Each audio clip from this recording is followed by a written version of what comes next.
Hello, I'm BX Toycat and welcome back to a video. Today I want to talk about the worst map in battle, at least according to most of you, because I've been doing a series of Twitter polls just to kind of feel out people's supports for each of the various maps, and the one that always comes bottom of people's favorite map list has to be Medusa. It's the map which uses the Greek mythology edition mashup pack, and it's the one which is part of DLC map pack 1, and I figured I would play a whole bunch of games, which I have now done this morning, and talk about why I think people hate the map, but maybe also give some hope to people that do hate it and just want to maybe learn to like it. So yeah, that's what today's video is all about. Hopefully you all do enjoy it. If you do, like the video and let me know, because it helps out the channel a lot and lets me know you do like these sorts of videos, especially when we go over the really terrible maps. Because the thing, something I really enjoy doing is trying to, kind of derive the good from what a lot of people see to be bad. And this map does have a lot of bad, but it does have a few good points that I have started to enjoy, and maybe I can share those with you. But let's start by talking about why people hate it. And I think the reason people hate this might be pretty obvious, but it's got to be the texture pack, because I don't think people like either of the texture pack maps. Like Lair seems to score pretty lowly amongst people. Oh, that's a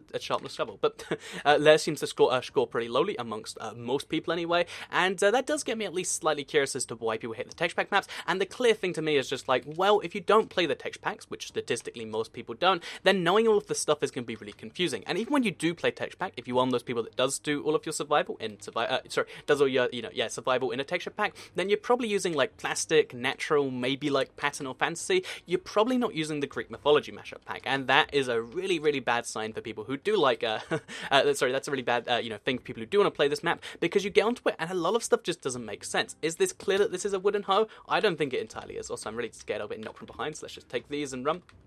I don't think it's entirely clear that these are. This is a wooden hoe. I don't think it's clear that these are pork chops, and there's a lot of items like that. Even knowing which armor is which is really tricky to do. So yeah, there's a big kind of asymmetry in what people think and what stuff is. And when you're just trying to play battle and fight people to the death, you don't want to have to think, what is this? Is this a shovel? Yep, that's a shovel. Oh, this is a slowness potion, and just everything. When it comes to PvP, isn't too great in this texture pack. I'd like to see it kind of amended to kind of suit the fact that it's a battle texture pack. I think that would significantly help. But if we leave the texture pack stuff aside, the map is really beautiful. It's a giant, snake with, local temple stuff. If you actually look at the map objectively as a build, it looks amazing. It looks quite like something I've seen from, the mashup pack itself, but the actual design of the map is one that's very unique in a way that I think most people don't like, and that I really didn't like when I first started playing this, because, again, when I first started playing, I had the same reaction most people had, where it's yeah, this map just, pure sucks, because the problem with this map is it is just one unending circle around the edge with one big cross in the center. This means it's really easy to control that center chest and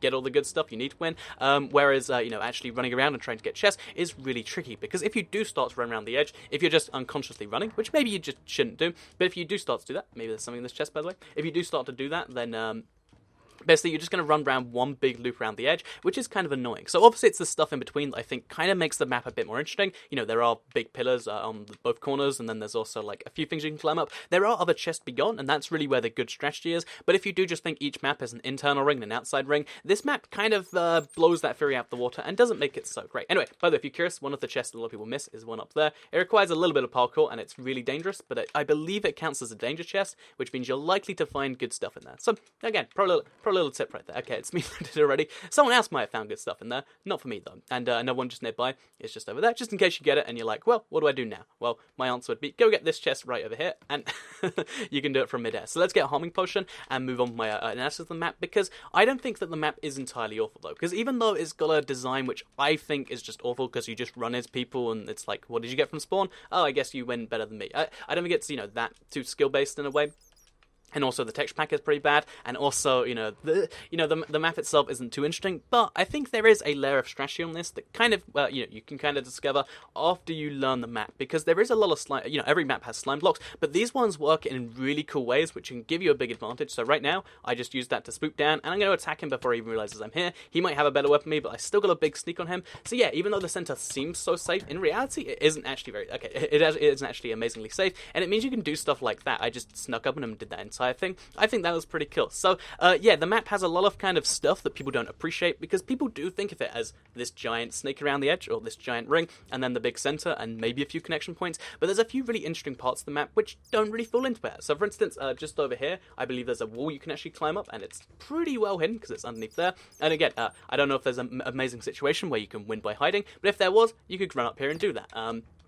For instance, the actual, both the buildings on each side, this one and this one, the basements do actually have a reasonable amount of depth that's different each time. So there is stuff. Oh, so there's a chest over here that I always forget about. So yeah, there's also a hidden chest over here, and there's one on the other side too. There's lots of hidden chests around the map, which you do have to kind of discover as you go along, and because it is different on each side, you have to kind of relearn that each way. There's a few things down at the bottom here that are worth getting, and really, my tip for this map to enjoy it a bunch more is avoid this top ring. This top ring is where you go to fight people. If you run around it long enough, you will run into someone. So, okay, he's in the center right now, because most people do think of the map as central cross, giant snake around the outside, but I think the way you enjoy the map a lot more is to kind of avoid those, to try and go for the, the giant pillar each way. Also, let's try and get this guy using the exact same technique. I mean, he knows where I am, so it's not going to work, but still, it's always so cool to me that this lands you perfectly here. And then let's throw some potions at him to scare him away a little bit. And then let's try and kill someone who has a stone sword with a wooden hoe. That's going to go amazing, isn't it? So, will we win by default? We might do, but I think it's way better to actually go in and win this the good old-fashioned way with a hoe.